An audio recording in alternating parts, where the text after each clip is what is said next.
Infectologista e pesquisador da Fiocruz, doutor Juan Miguel, que é nosso parceiro, está sempre contribuindo aqui com o Câmera Mais, sempre participando online com a gente. Tudo bem, doutor? Bom dia. Bom dia, tudo bem.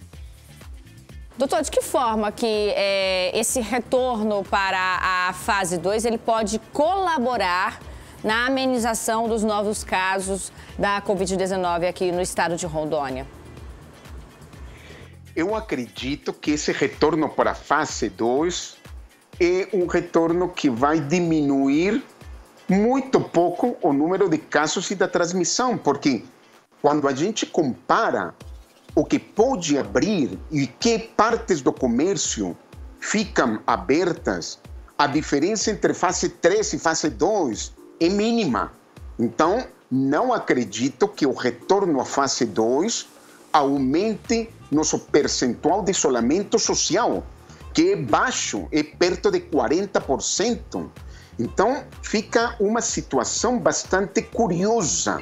Vamos fazendo aos pouquinhos essa diminuição, essa abertura, fechar, voltar a abrir, voltar a fechar, os números oscilam e, no final, o que está acontecendo é um prolongamento desta pandemia aqui no estado.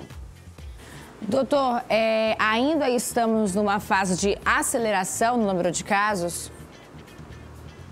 Todos os dias, os números variam. Então, vejam bem, às vezes olhamos para os números e temos uma esperança quando vemos números de casos diários de 200 ou de 300. Aí, dias depois, esse número aumenta para 700, para 1.000. Aí volta a retornar para 500.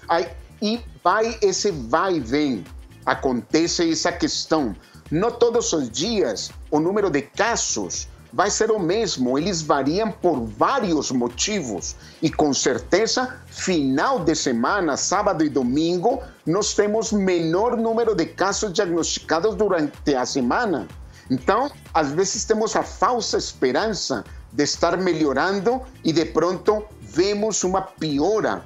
E, na verdade, só se está prolongando esta situação.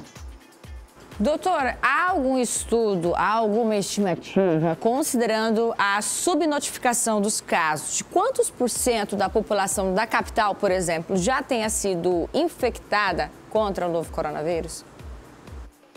A Universidade Federal de Pelotas provavelmente seja a entidade que mais tenha trabalhado a respeito.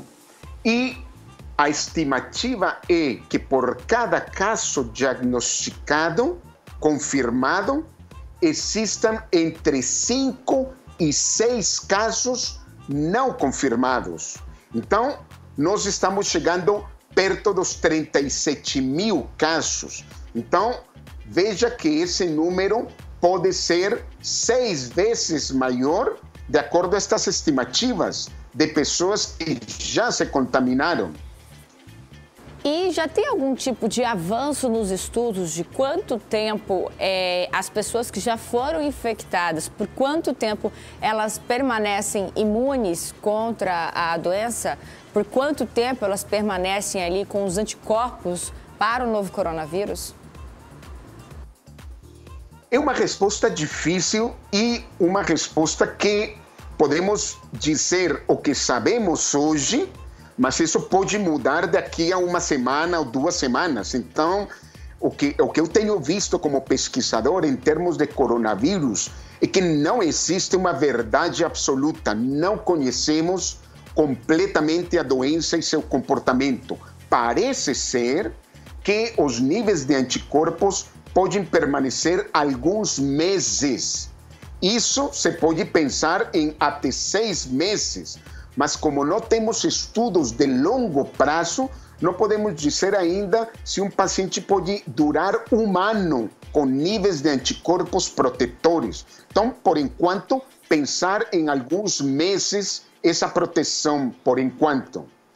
Doutor, só uma última pergunta para a gente encerrar. A gente sempre tem visto aí semanalmente alguma novidade, nos dando uma esperança a mais sobre a vacina. O senhor acredita que as últimas notícias referentes à vacina indicam que realmente a gente possa ter uma vacina ainda esse ano para o novo coronavírus?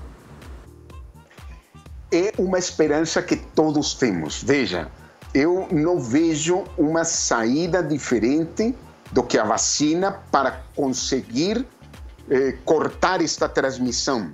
Então, as medidas de isolamento, umas vezes um pouco mais restritas, outras vezes, não vão terminar por controlar facilmente. Nós vemos ressurgimento de casos, por exemplo, na Espanha, agora recentemente.